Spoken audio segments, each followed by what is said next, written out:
Hello. Hi. This is the Rich Kid Richard. Welcome. I am hosting a live event streaming over all social media platforms.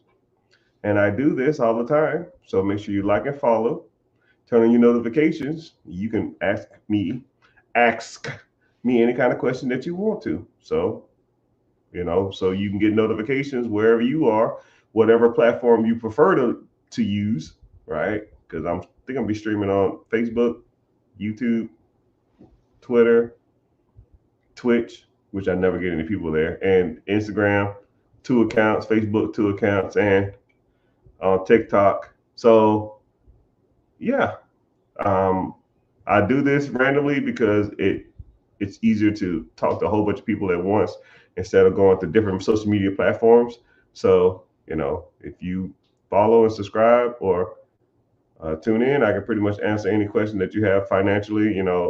Some areas of expertise that I focus on is business ownership, business acquisitions, credit, building your credit, working on your credit score, working on your credit profile, working on business credit, working on personal credit. Other things I focus on is investing, 401k, TSP, IRAs, ETFs, mutual funds, high yield savings accounts, all that. And then buying cash flow producing assets. We talk about real estate.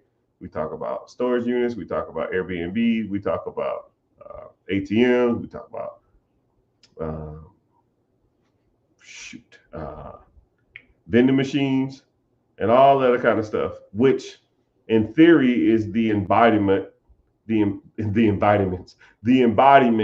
of the majority of anybody's financial journey. And a lot of times people will ask me, well, what about these particular subjects? What about this? It's not the fact that it do or don't work. I just don't.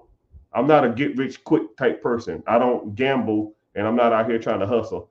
Like things like forex, that's literally like gambling to me. Like you put your money into something, make a short, make a call, make a put, and hopefully it increases in value over a short amount of time, and then you pull out. Like that's comically like gambling. And also things like crypto currencies. Like crypto is cool. I think there are some better options in cryptocurrency when you should just put your money into something and just let it ride. Um, the bigger stuff like the Ethereum, the Bitcoin, the Ripple, the XRP. If you want to play around with some stuff, you might get into some Doge or something like that. But some Cardano stuff like that. But for the most part, if it's not one of the big five or big six, I don't want to hear it. And if it's not like a long play, meaning it's not over the next 3 to 5 years, I'm not with it. So just that's the type of areas that I typically try to focus on. And if you want to focus on stuff that's other than that, maybe I'm not your guy, but I am knowledgeable on all things money. So, you never know. Just stay tuned, watch, comment, like, follow, and all the kind of traditional stuff. And, you know, be looking out for me when I'm on those platforms and ask me the questions. So, um, I asked some people to submit some questions to me, and I'll just go ahead and do some rapid fire stuff. Aloha, Steve. What's happening, man? Hey, what? Oh, you're on Facebook. Oh man, I'm new to this, so it tells me where you're from. Yeah, I sent you your link too. I think you messaged me and I didn't get back to you. I don't really check the platform a lot. I'm busier, but I think I reached out to you, and we should set up something soon so we can discuss in detail some things that you want to do to move forward. But I appreciate you being here, man. So, individual said, should I buy a business or should I build one? So I want you to really think about kind of what you're asking in the perspective. And I don't look at stuff like from a personal perspective or a biased perspective. I look at stuff from the perspective of money. I'm not trying to reinvent the wheel, right? Why would I take so here we go. I'll even have both of those subjects in a nutshell, right? You have a business you can buy or acquire, or you can have a business that you start.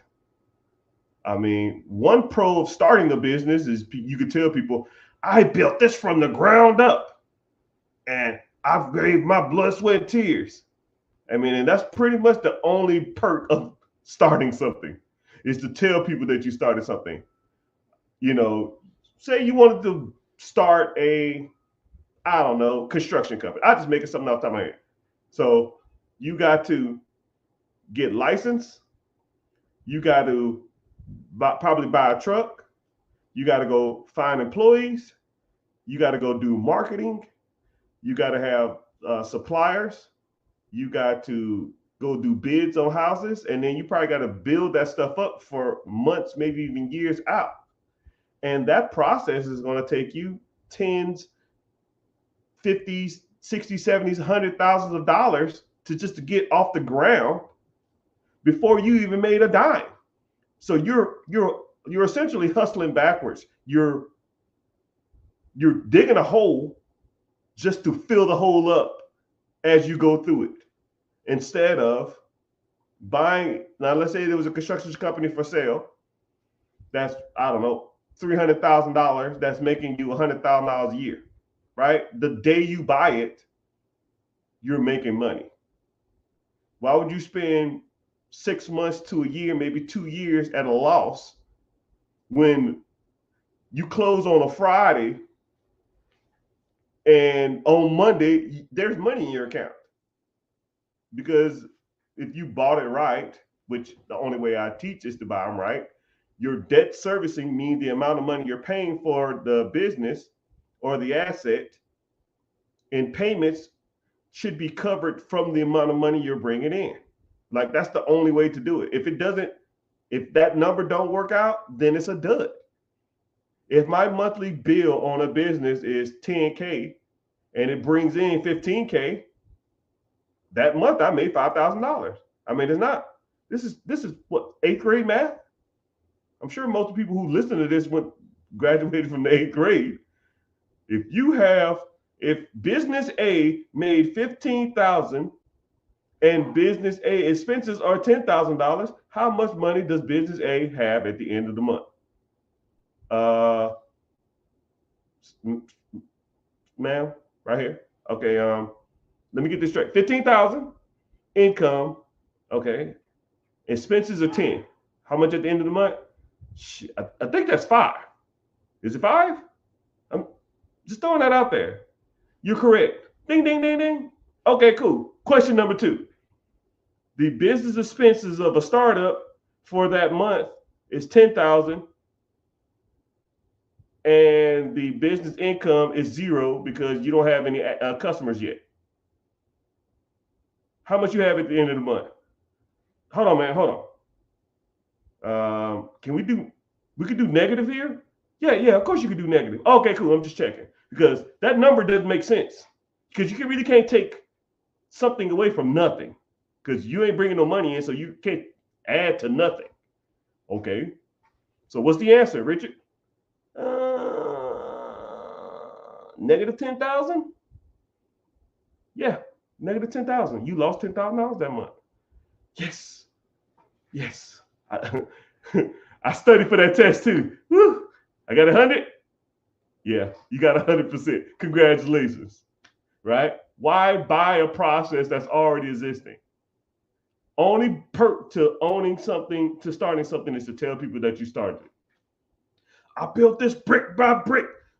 I built this from the ground up. I've been working like a dog. Shut the fuck up with that shit. I don't care. I'm here to make money, not friends, not have a good time. I don't want no owner pride or none of that crap. Right? I think I take more pride in something that makes money than something that doesn't. Think about that. Would you rather say, yo, man, I got a startup. I built this from the ground up. We in the beginning stage now. We're not positive cash flow yet. However, I'm working diligently and really hard to get there. Or so, yo, man, yeah, I bought this, I don't know, gas station. It made 10 I bought it for the payment on it 10,000, and I made $15,000 a month. People gonna look at you like, you can do that? I say, yeah, a lot of people do that. I say, wow, that's smart. William P., I see you. YouTube checking in. I appreciate you. I don't never really get a lot of people from YouTube, but I thank you for being here. Go ahead and ask questions, man. Odette, the dog whisperer, I see you. So, got a question here. I live in a house for 2 years, rented out for 8 years. Do I 1031 exchange? Okay, so 1031. Okay, so for those who own a property or their primary home, if you buy a property and you own the property and you live in the property, you do not have to pay capital gains tax when you sell that property. So the rules are, if you live in it for the last 2 years, or if you lived in it 3 out of the last 5 years. So if you lived in it for 2 years, and then you or 3 years, and then you rented it out for the next 2, and then you sell it. So that 5-year span, you lived in it for 3 years, or the last 2 years you lived in it. When you sell that property, you do not have to pay capital gains tax on that property. However, there is a loophole, and it's called a 1031 exchange. A 1031 exchange is when you have an investment property. Now it's considered an investment property. You at your 6-year mark, or you bought the house and you never lived in it. So a lot of times what I try to tell people to do is you can either do a 1031 or you go move back into that property for 2 years and then you sell it, right? Or you refinance it or do a HELOC, but that's another story. We'll get to that. So you can go and take, if you lived in that property for 2 years, or in the last 3 to 5 years, you lived in it, you don't have to pay capital gains tax or taxes on your profit. But if you have, you can do what's called a 1031 exchange. So let's say you bought an investment property, you paid $100,000 for it, you owe $50,000 after 10 years, you sell it for $200,000, and you got $150,000 of income. You can pay capital gains, which is 35% or something. 35% of 150,000 while is 50 big ones. Do you want to pay $50,000 to the IRS?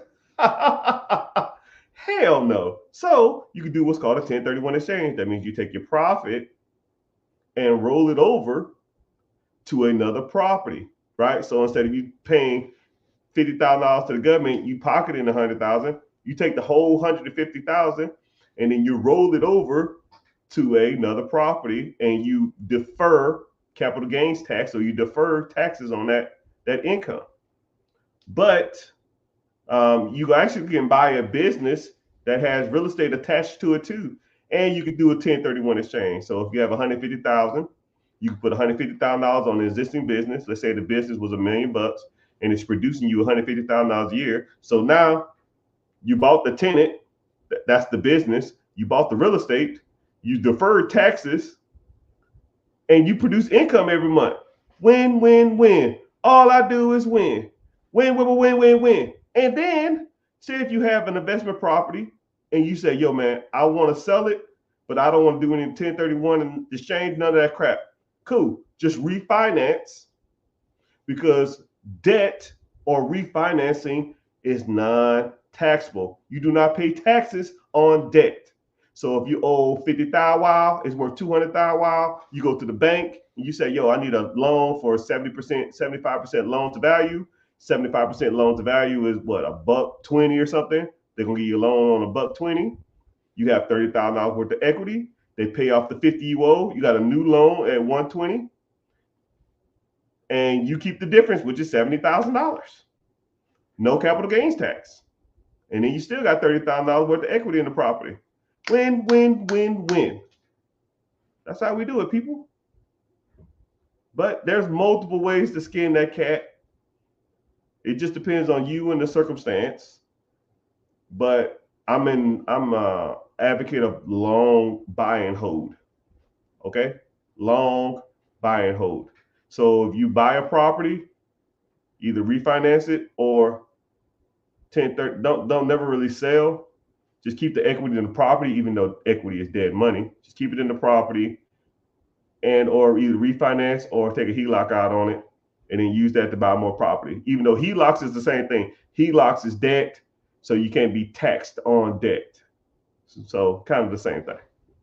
But that's a good question, sir. I hope I answered it.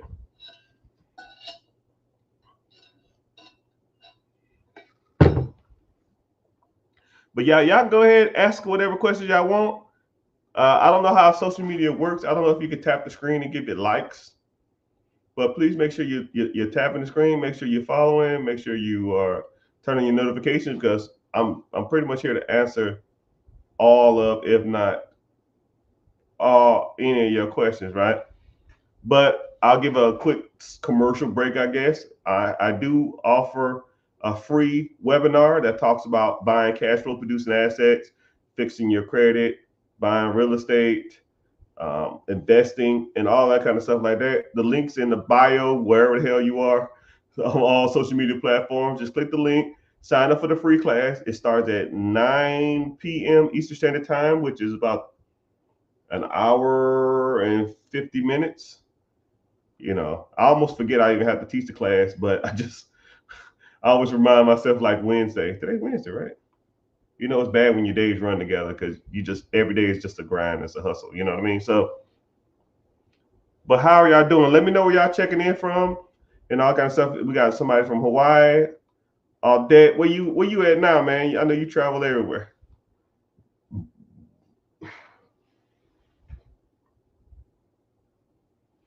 Okay, somebody asked on TikTok about aged corpse. Oh, hold on, let me get you. Woo. Woo. New York's in the house. What up, Stick? MP God, I see you on Twitch. Holy Hey, MP God. Thank you. You're my first Twitch person. Hi. Welcome to Money Talk, Instagram, Facebook, Twitter, Instagram, Twitch. We talk about everything cash flow, producing assets. We talk about everything money, investments. Talk about life insurance. We talk about whatever subject you want. I'm here to answer questions. I always try to come on, especially on Wednesdays. I come on Wednesdays because I know I got to teach the class. So I got to get my brain warmed up to like talk to people. So, but thank you, man. I appreciate you being here. You're probably the only person in the room there. I didn't think anybody would watch. But however, sorry. Somebody wanted me to explain the whole Chef Corp thing. Whew, you're gonna get me hot and bothered, brother. You're gonna get me hot and bothered. Okay, so let's go back to a far distant land. The land of 2017. Skinny jeans and and 50 cents. And Soldier Boy. That's supposed to. But anyways,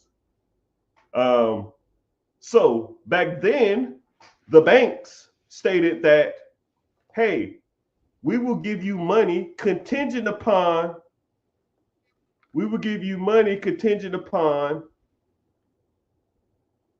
how old your corporation is.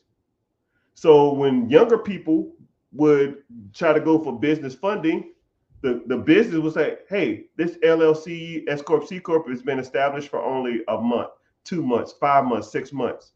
Like, we're not going to give you any money. You're not trustworthy, right? So people went and got aged corps, aged LLCs, aged C Corps, aged S Corps, and that type of stuff.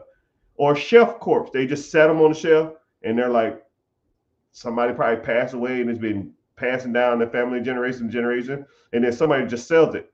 And then you become the registered agent of that S Corp, and now you have a business that's technically years, 10, 15, 20 years old. Okay. So banks was like, okay, your business is 10 years old. You don't have any money coming in, but screw it. You have a 10-year-old business.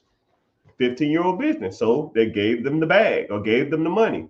And then from about 2017 to a little bit before COVID, 2020, maybe 2021, my Meladin Challenge friends would go get 10,000 wow, 20,000 wow, 50,000 wow, 100,000 wow from the banks from a Chef Corp that they bought for, $2,000, and they got $100,000 worth of business credit. Go max that shit out, buying bull stool like Gucci, Louis, Prada. You shouldn't be buying none of that Hellcats and other dumb stuff that ain't making no money. They can't pay the bill because $100,000 line of credit, that payment is 15 hondos. They can't make the payment. They default. The bank's out of $100,000 just because you did a $2,000 play. And now the banks got hip to that shit. And it's like, yo, we're done with that. We are done with the Chef Corp game. We're not giving these mother cluckers no more money. From here on out, I don't care how long. And then it went to like, let's go to Dun and Bradstreet and let them build trade lines. And through the trade lines, if they can pay their trade lines on time, then we'll give them lines of credit through the business. But Dun and Bradstreet wasn't reporting their NAV scores.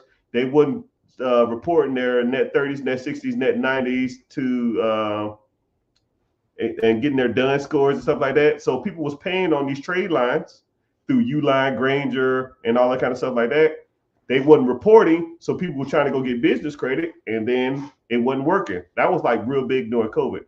2019, 2020, 2021, a little bit of 2022. So banks said, you know what? Screw it. I don't care how old your LLC is. I don't care how old your C Corp is, S Corp. I don't care. All business debt will be secured by personal credit. All. ALL. You walk into a bank, I don't give a shit if your Age Corp was owned by Mahatma Gandhi. You're going to have to secure that damn debt with your own personal credit. Because now what they're looking at is, can you pay your bills on time? I don't give a shit. So now let's think about it, which actually makes more sense. You got two people. This corporation is 50 years old. This corporation is a month old. This person with the 50-year-old business has a 400 credit score.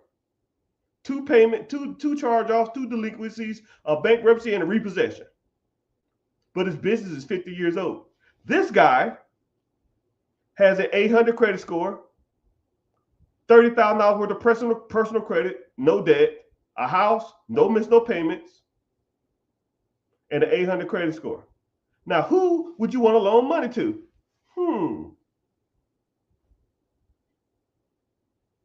An 800 credit score with a new business, or a 50-year-old business, or somebody who can't pay their fucking bills on time?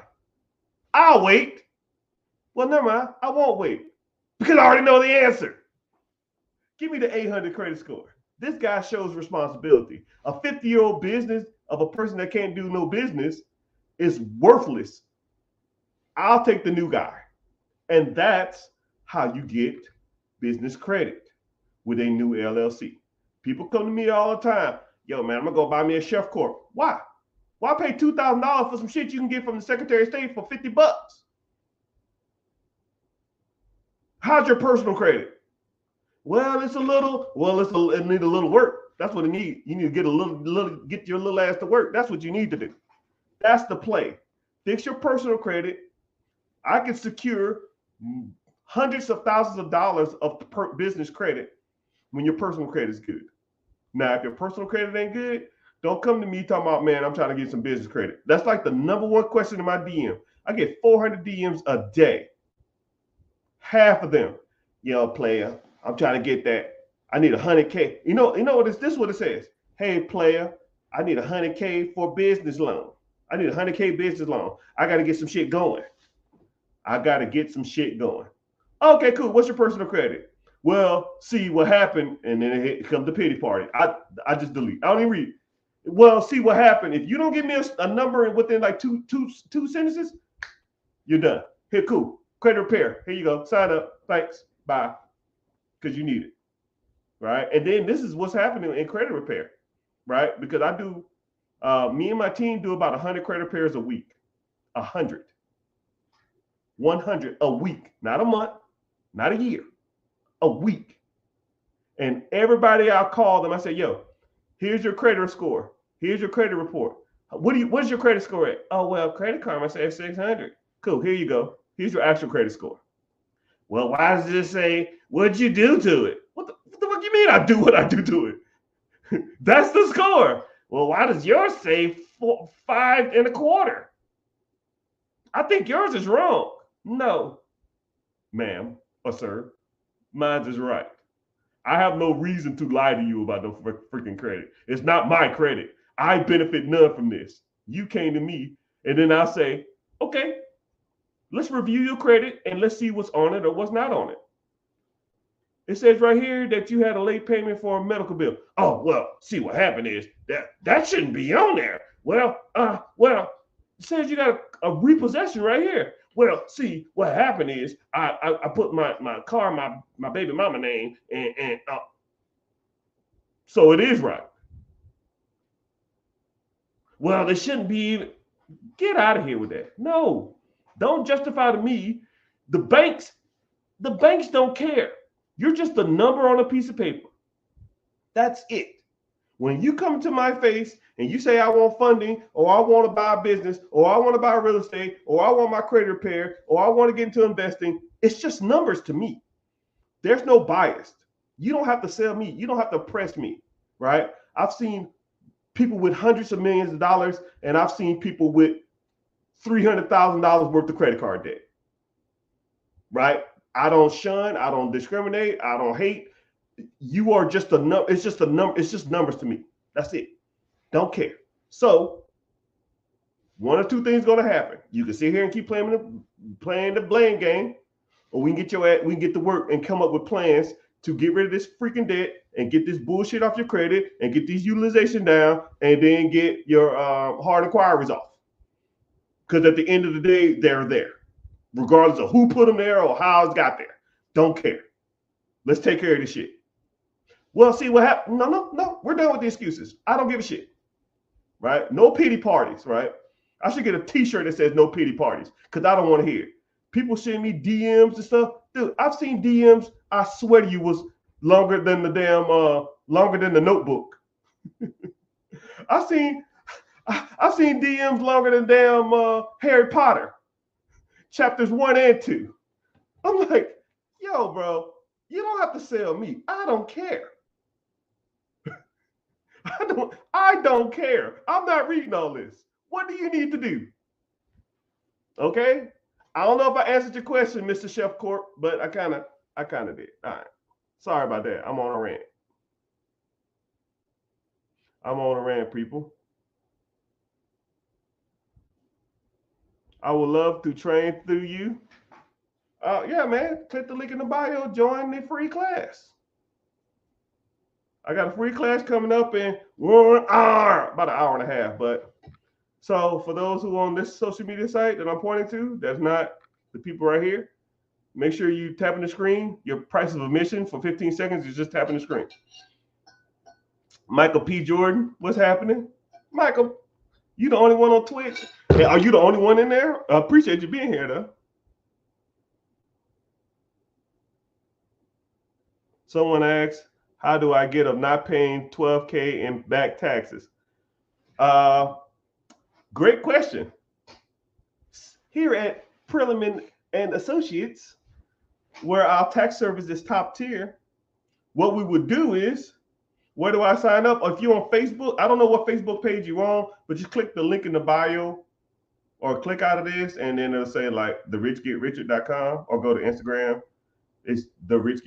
You have to go HTTPS backslash black chat. I can't even say that. Dot backslash black chat. TheRichGetRicher.com, or just click the link in the bio. Class starts in an hour and a half. Thank you for your time. No, thank you, Cooper. Hanging with Mr. Cooper. How do you get out of not paying taxes? And 10K, I don't know if it was past taxes or it was current taxes. Either way, this is what you do.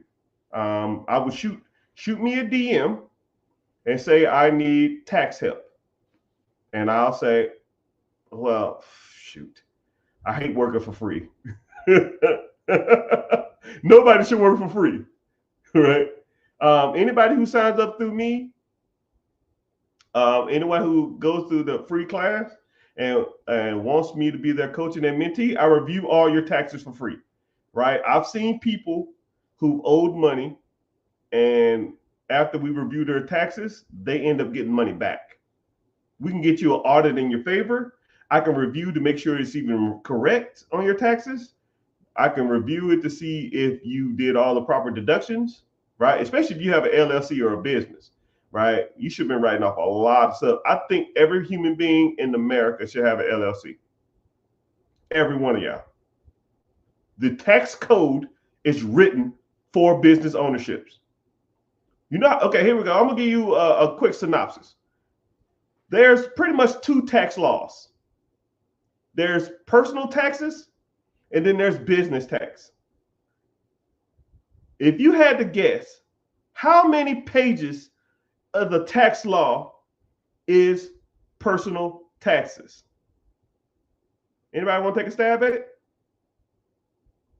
How many pages of the tax code is for personal taxes? You're probably not even close. You're not even close. Whatever number you're saying, divided by 5. I don't know. I can't see your comments. The answer, it was 4. 4. And they bumped it up to 6 recently. They added two more pages. Because the child income credit went up. Or the child income credit has like different defaults and shit in it. 6 pages of a tax code, United States of America tax code, authorized and enforced by the IRS, Internal Revenue Service, personal taxes, 6 pages. Now, how many pages do you think the tax code is for business owners? Business owners for loopholes, tax write-offs, tax deductions, everything. I'm gonna get caught up on my comments, so I'll see what y'all saying in numbers wise.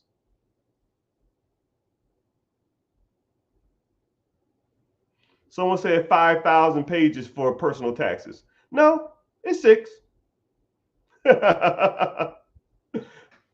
Business tax code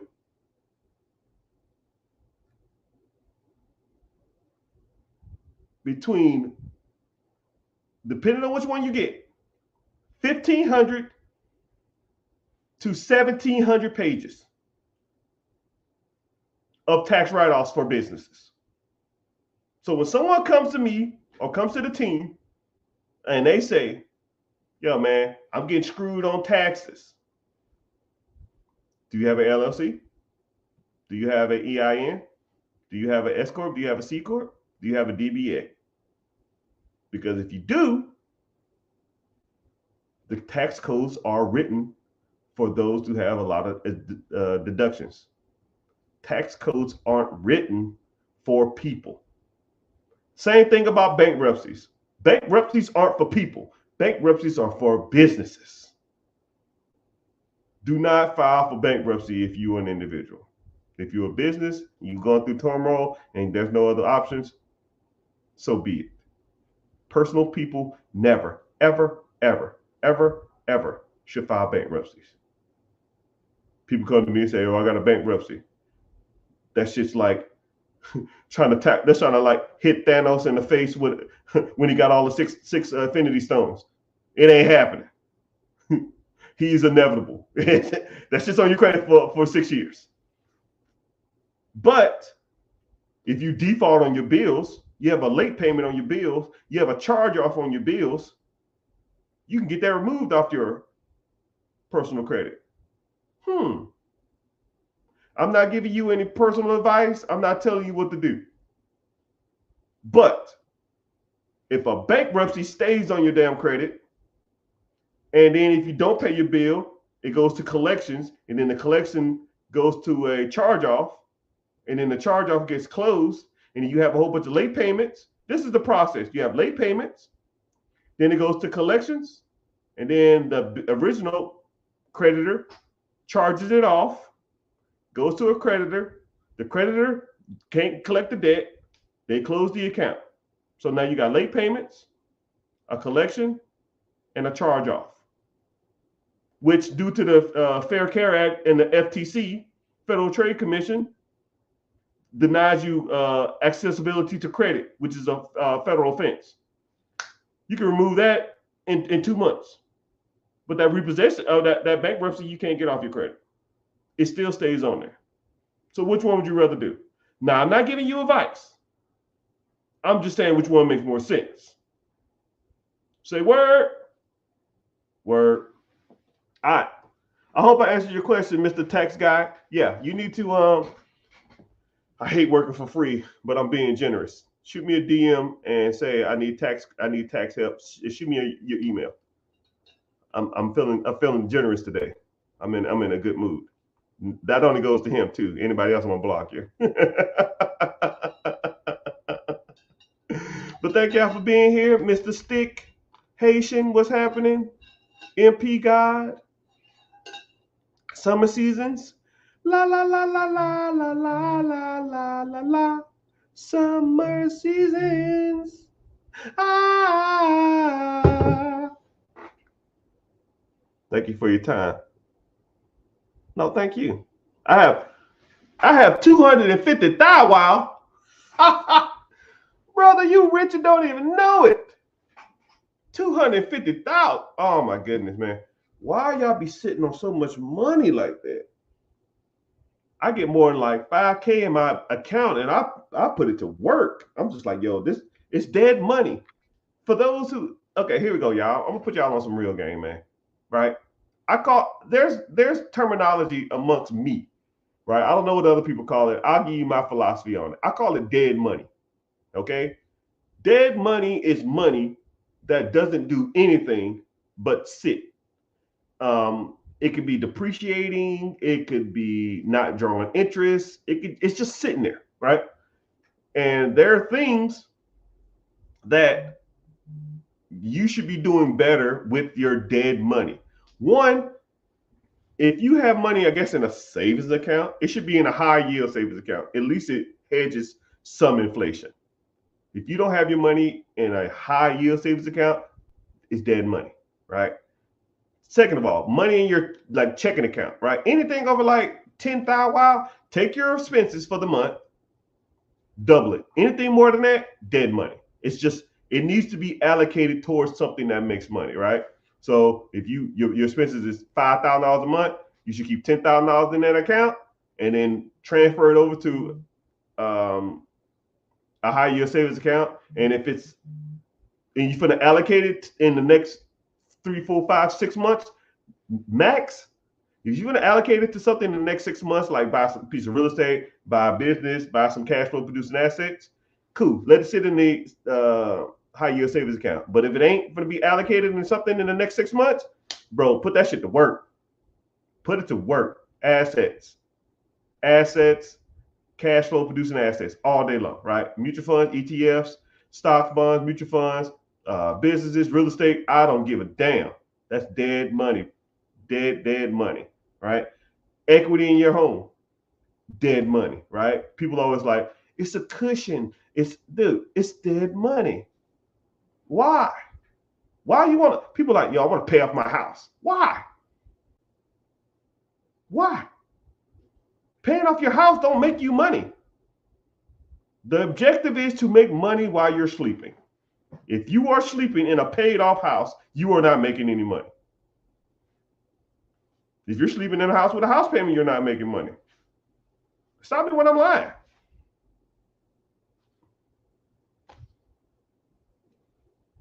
Right? If your objective is to pay off your house, you can't access that money until you die or sell it or refinance. Let's say you bought a house at 30, you 60, your house is paid off. You bought it for 300, now it's worth 650. Congratulations. You got a $650,000 anchor weight that you sleep in every day because it's not making you any money.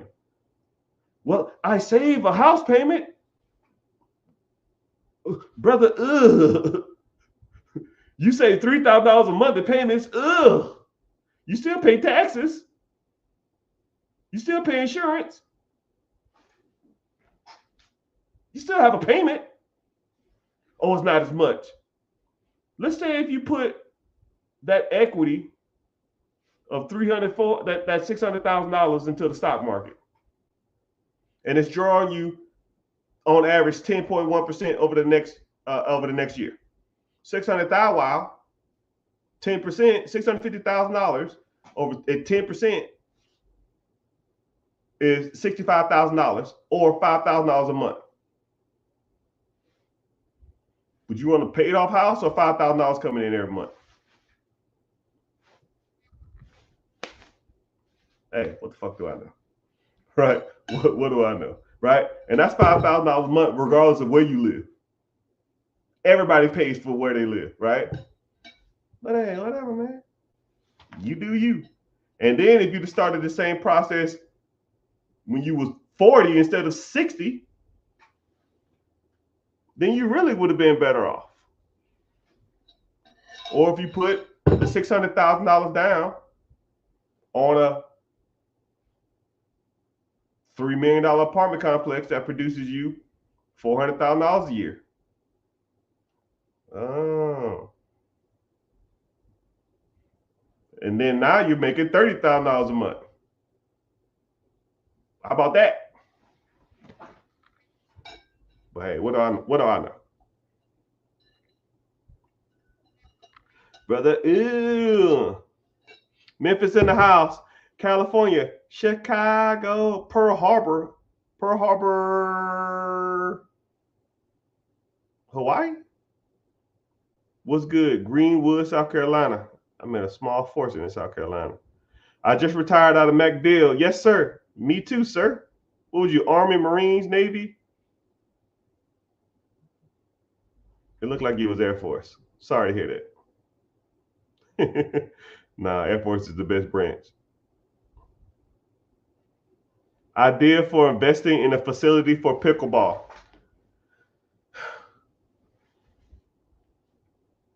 My personal opinion, I don't like starting anything. To me, I kind of think pickleball is kind of, I ain't gonna say it's faddish. I called pickleball 3 years ago.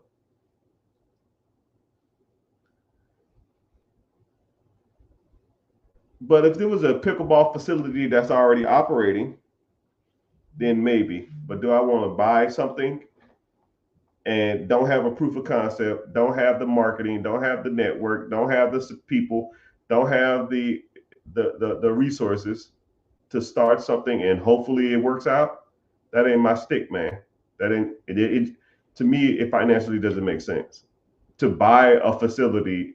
This ain't the field of dreams. I don't build anything and hope people come, right? People should already be there spending their money. Damn, that was a good analogy. Somebody should have been recording that one. You can have that one. What is the minimal credit profile score when seeking business funding? Great question, my brother. Sorry to bother you. Nah, you good, man.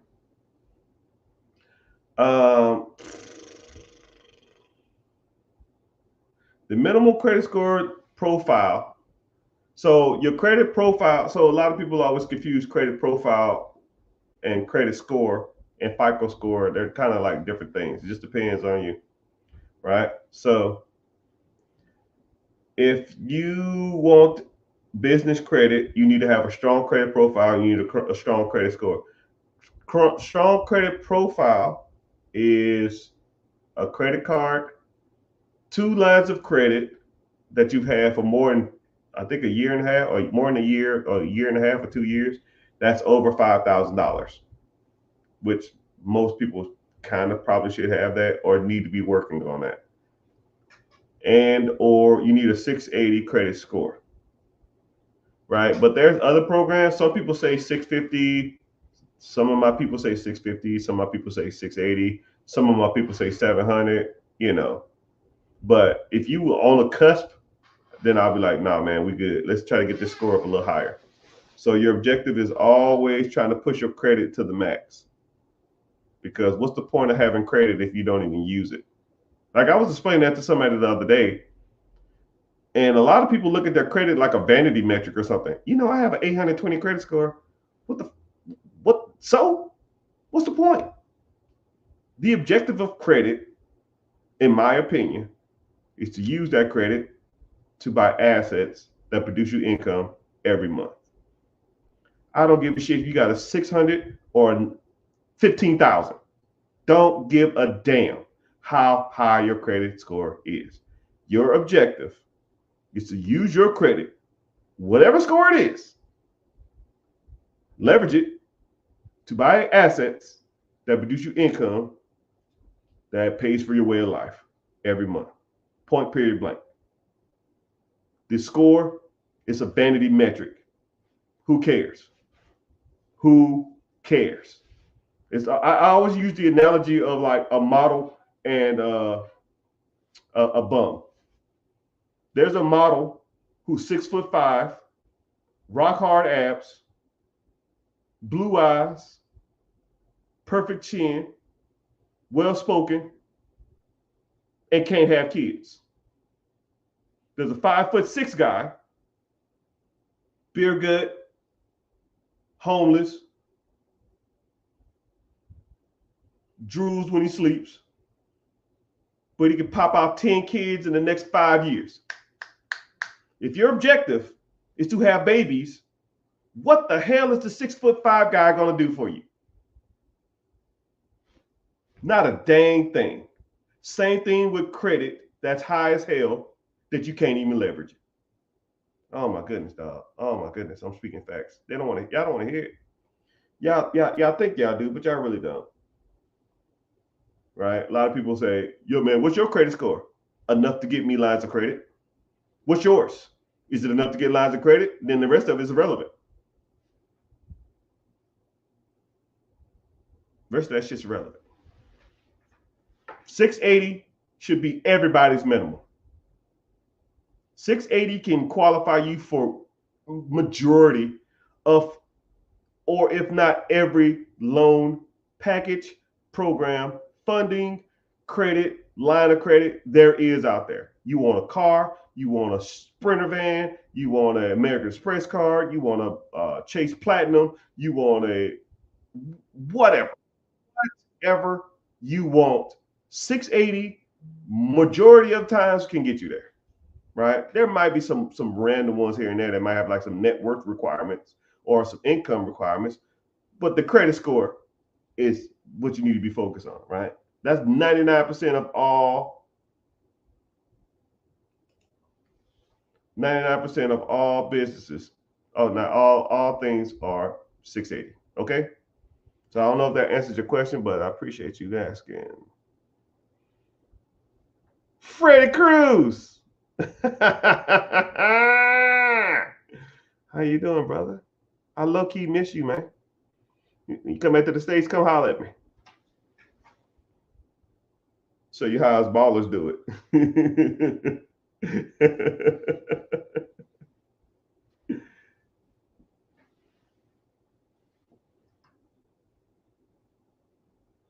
If I had $250,000, if I had $250,000, I would be looking at a 10% down on an existing business. You're gonna be looking into $1.5 to $2.5 million. Your margins are gonna be a little shittier because the amount of money you're borrowing. you probably can get something in the 25 to 28 to 30% margins. I'll round down. You bought something at 2 million, you probably be making about $500,000 after debt servicing, which is 180 minus 500 minus 180 minus your $200,000 back. Year one, you should be making about 150. Year two, you should be making about 3.25 ish. You should be making about $300,000 a year after the first 18 months. But hey, what the hell do I know? If your credit's nice, but if you got $200,000 worth of liquid assets and you got shitty credit, you got bigger issues, my brother.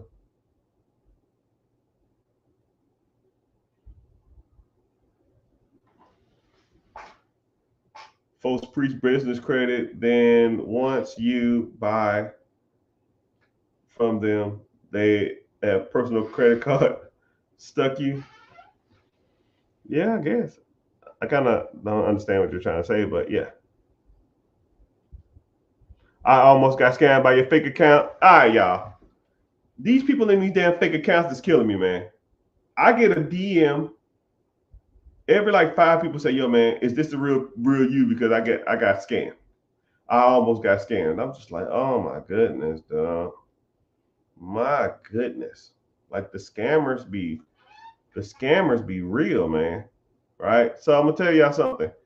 If it's not me, right? Like only thing I offer, and I do it like this for a reason. Only thing I offer is a webinar because I don't do stuff over the phone. I don't do stuff via email. I don't do stuff via text. I for damn sure don't do anything via Telegram or whatever the hell it is. So it's easier for me to, if I want to do something with you, I physically see you, right? If it ain't that, it ain't me. So don't ever send anybody any money, and I'm never gonna DM you, right? I don't have that kind of time. Some people might, I don't. I'm not gonna be sitting there, hey brother, what's happening? I do send you random text messages saying like, yo, I got a free class, come to the free class. That's it. That's all I'm gonna ever offer you. It's the free class. Because I can physically see your faces and we can kind of go from there. So no, that ain't me. What's the sole proprietorship? Oh, brother, you need to get in the class, man.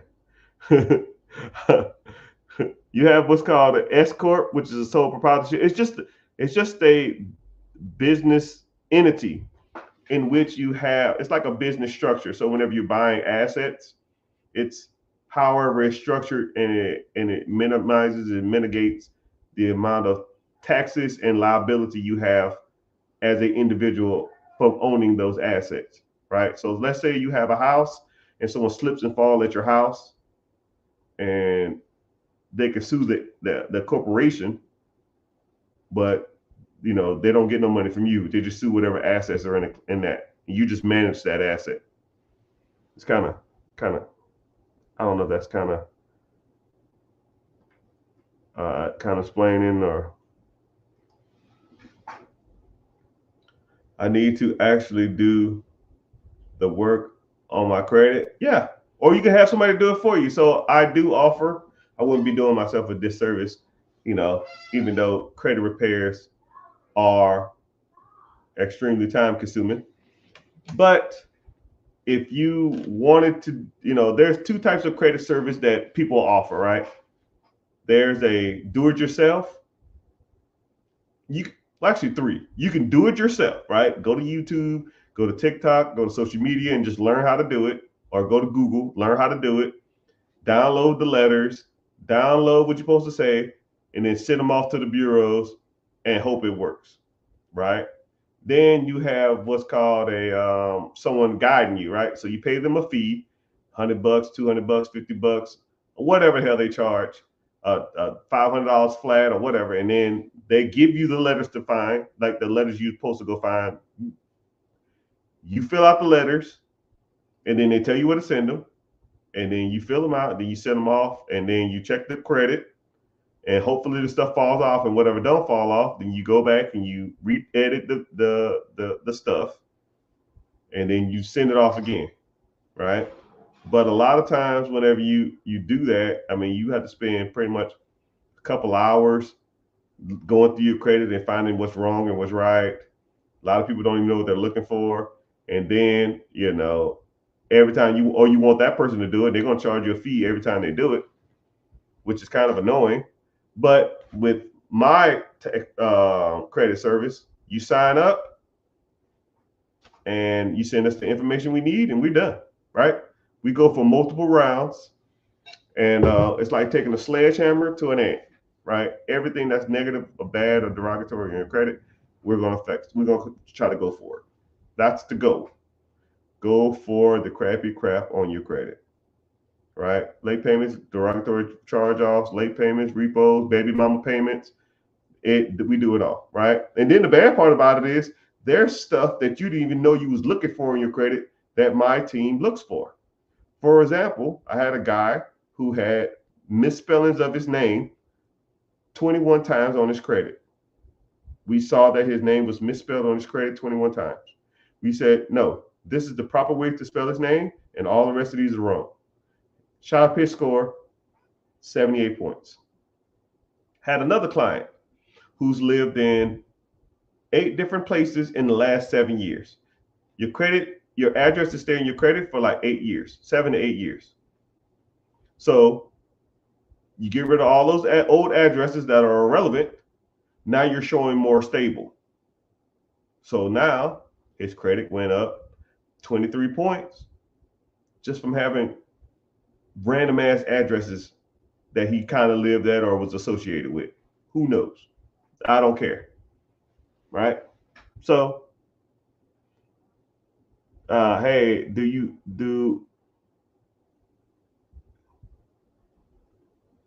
No, I don't. Just come to the class, and if you miss it, I try to offer the class every week, right? Until I get tired or until I don't want to do it no more. I have weeks when I say, "Yo, man, I think I'm done with this," but I'm not even gonna lie to you. I don't even know how to turn it off. It just automatically starts it on its own, and then people already signed up, and I was like, "Shit, okay, I guess I'll do it."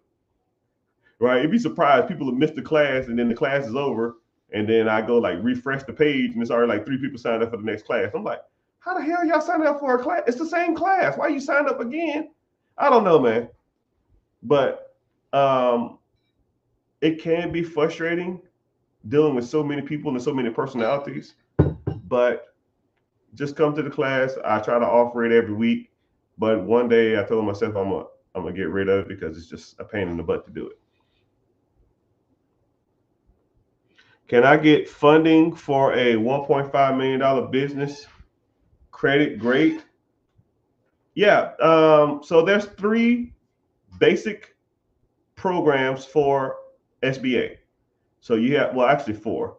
SBA, I call it SBA flat or SBA general. Then you have what's called SBA express, anything under $250,000. SBA general, anything under $350,000. SBA express, you can get one of those in like 4 weeks. Then you have an SBA 7A, $350,000 to $5 million.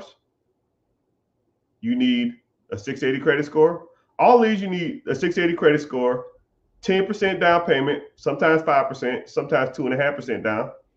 But we always shoot for 10% down. 680 credit score and some knowledge on business owning, business management, or knowledge on that particular subject, right? And or you can hire the owner as a consultant for the business. So if you want to buy a business and you don't know how to run, let's say it's a taco stand. I don't fucking know. Let's say it's a taco stand. You don't know nothing about tacos, right? You can hire the previous owner as a consultant for the business. He works there. He works for you. You pay him $1,000 a month. Your income goes from like what 150 to like whatever $12,000 less is 138. You have a consultant that you can call on and help, he or she can help you manage the business, right? And they can walk you through any problem you need or have. But once somebody kind of trains you on something, but this is what I like to, the analogy I like to use. right? Somebody trained you to do your job. The job you're working at now, somebody trained you on how to do it. So how long did they watch you or manage you or coach you or guide you to do your job? You might have had a little insight on it, but they still coached you on how to do that for some short period of time. Shit, 3 days, 2 days, a week, 2 weeks. I mean, and then after like 6 months, you act like you damn own the place. So how long of a coach or a consultant of a previous business owner do you truly need? Right? Everybody's business in here, everybody's job right now who's in here, more likely they can run that damn place by themselves. They probably feel like they're the best employee there. They almost feel like they can operate this better than anybody else. What's the difference between that and owning your own business? Only difference is you make sugar and the owner makes the owner makes the sugar and you make the shit. That's the only difference. That's the only difference in that process. The owner makes all the money and he don't do shit. You sit up there and act like you own the place and you don't own nothing. The owner don't even come in there. He owns the whole damn thing. He making all the money. Tell me how crazy that is. And then you have what's called the SBA 405. Sorry for getting distracted on I get on little rants. 405 means you want to buy a business and real estate at the same time. Chicago Kingpin, I see you. I'm behind on my comments. I'm sorry. St. Petersburg, San Antonio knows how to party. San Antonio knows how to party. What would be the first thing you get with a line of credit? P Diddy. P4 Diddy. I don't even know what that means, my young brother. What would be the first thing you get with a line of credit? What's the first thing you get? I don't know what that means. What's the first thing you want? Whatever you want, man. I'm in your live. Thanks. What would be the first thing? So are you asking what's the first thing you need to do to get a line of credit? Right? There's multiple things.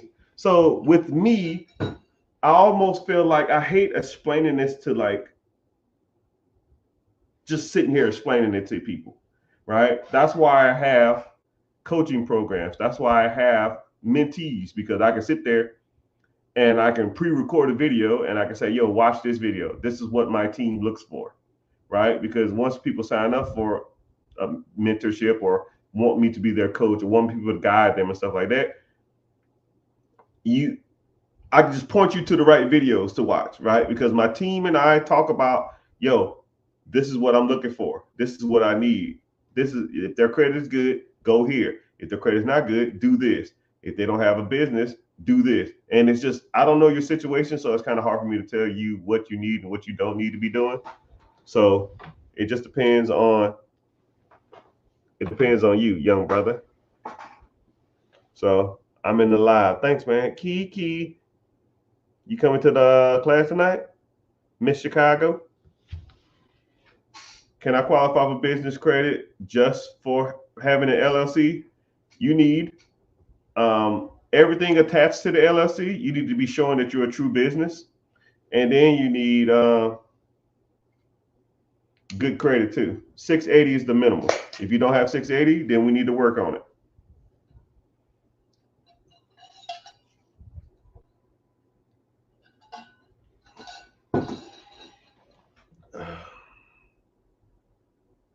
Scammers are heavy on this platform.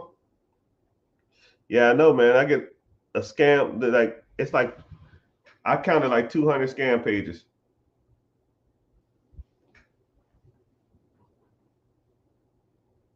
Just look at the followers. He has close to 500K. Who has 500K followers? Me? 490? Yeah, I don't think I'll ever hit 500, man. TikTok hates me. How do you sign up? The link in the bio, young brother. Click my name, double click my name. It takes you to my profile. Click the link. It'll say be your own boss. It takes literally 5 minutes to sign up, less than 5 minutes. And all it asks for is your name, email, and telephone number. And I don't sell your information. I don't need to, right? I don't care about that. You won't get spam mail and all that kind of crap. All that crap to me is irrelevant, right? I don't need your money. I don't need any of this. People just keep asking me for it, so I do it. And one day when people stop asking me, then I won't offer it no more. That's how simple as it gets, right? But some people won't help, and some people feel like the free value I give them for years is genuine. So if I give you tons of value for free, could you only imagine what I'll do if you was in my program? You know, just think of it like that.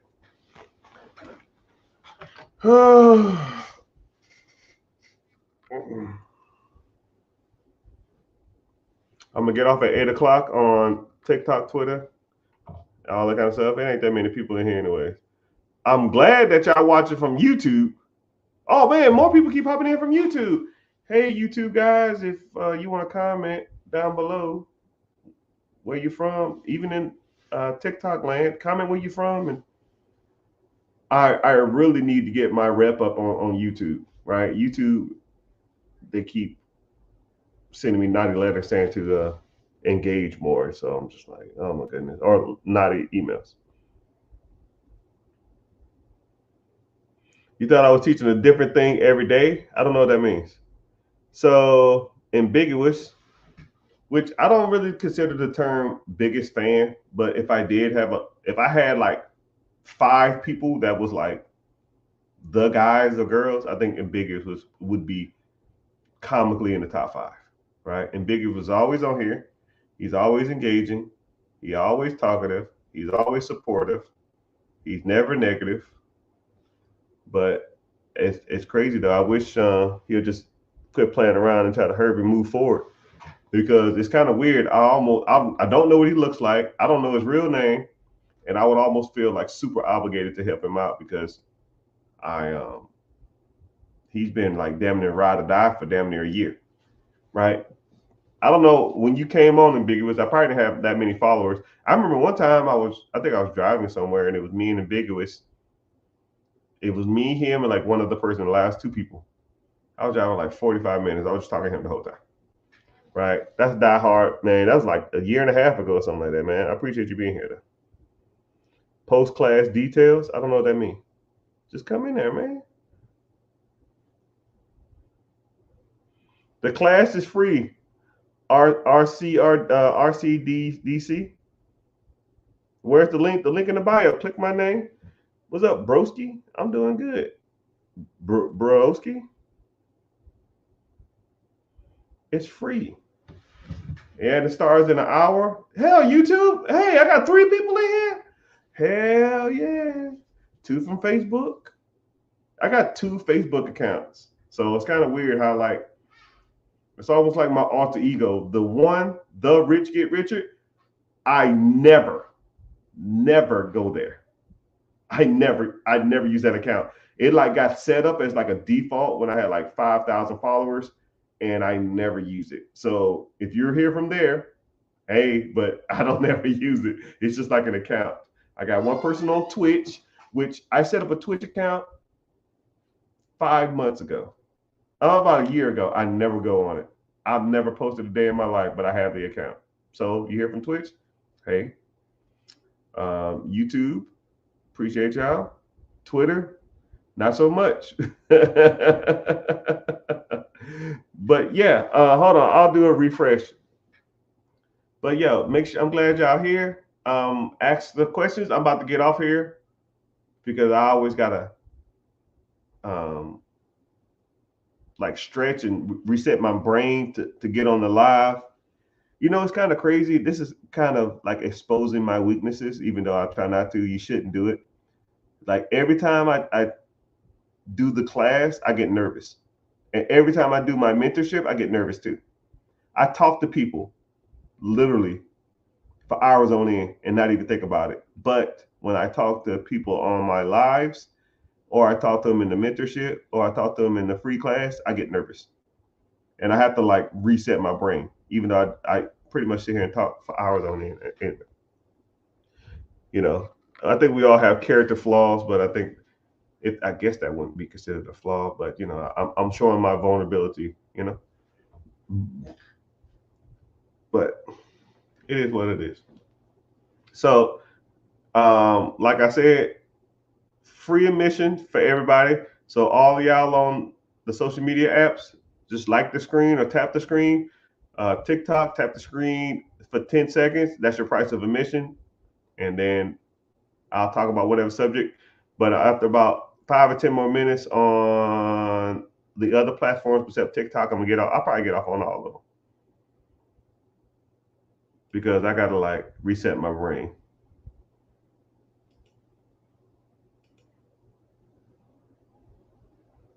Hold on, let me see something. Okay, what's happening?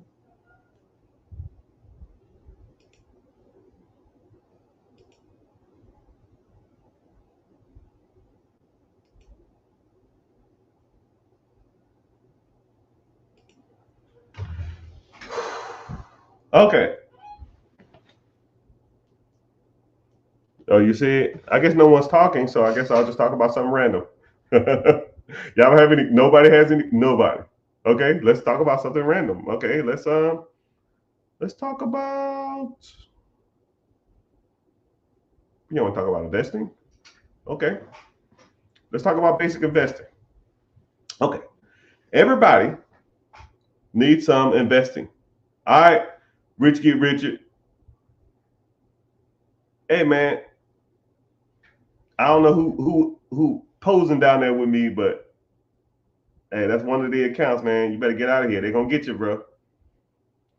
So when it comes to investing, thank you, YouTube. I appreciate you. So let's talk about investing. I mean, shit. All right. So the more investment avenues you invest in, the better. I know that sounds kind of corny and cliche, but you know, it is what it is.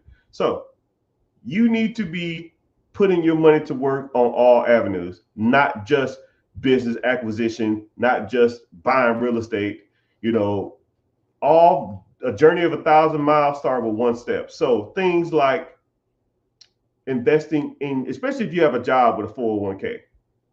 And no, I'll meet people that say, well, I don't want to invest in my 401k. I want to buy a business. And I say, well, how long you been there? Well, I've been there 7 years. You know, the 7 years you was working there, if you put $300-400 into an account, $400 over a year, and if they match, you put $400 in this account and they match that account. 400 plus 400 is $800. 800 over a year is 90, you know, 9 grand.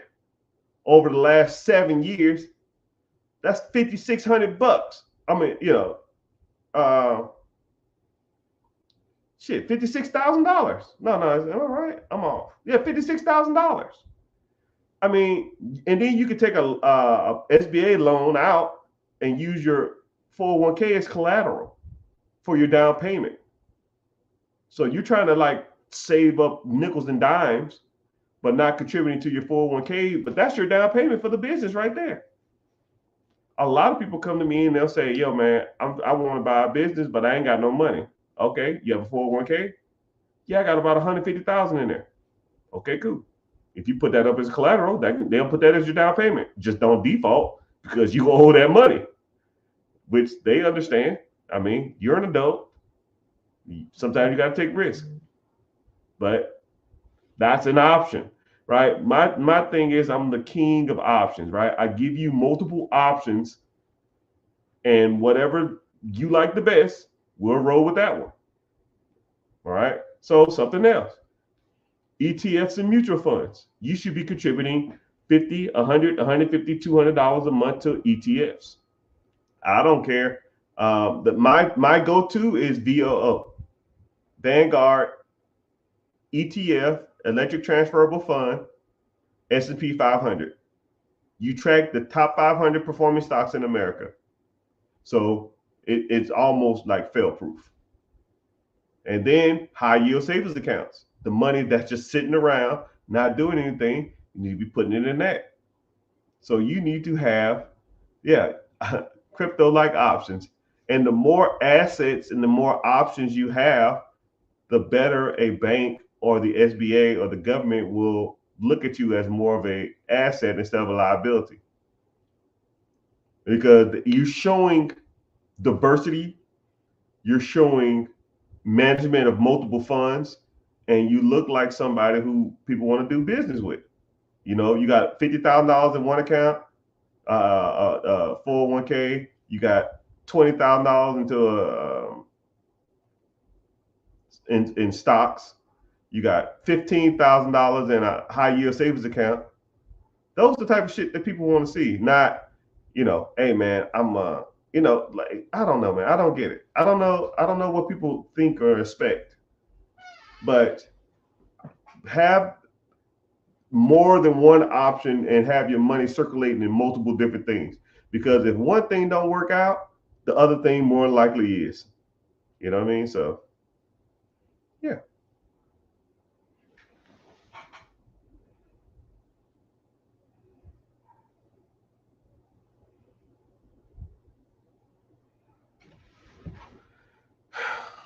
But like I said, I'm about to get off here.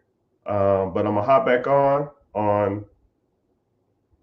TikTok here in about 20 minutes. About 9:30, I mean 8:30, 8:40. I'll hop back on. I gotta go reset my brain. Like I said, I'm tired. But if y'all on social media, sign up for the free class. Link in the bio. It starts in 45 minutes, actually 40 minutes. I'll see you there. You want to learn more about cash flow producing asset? Let's go. If not, oh well. Have a good one, and I'll see y'all later. Thanks y'all for tuning in. Turn your notifications on, please. Thanks.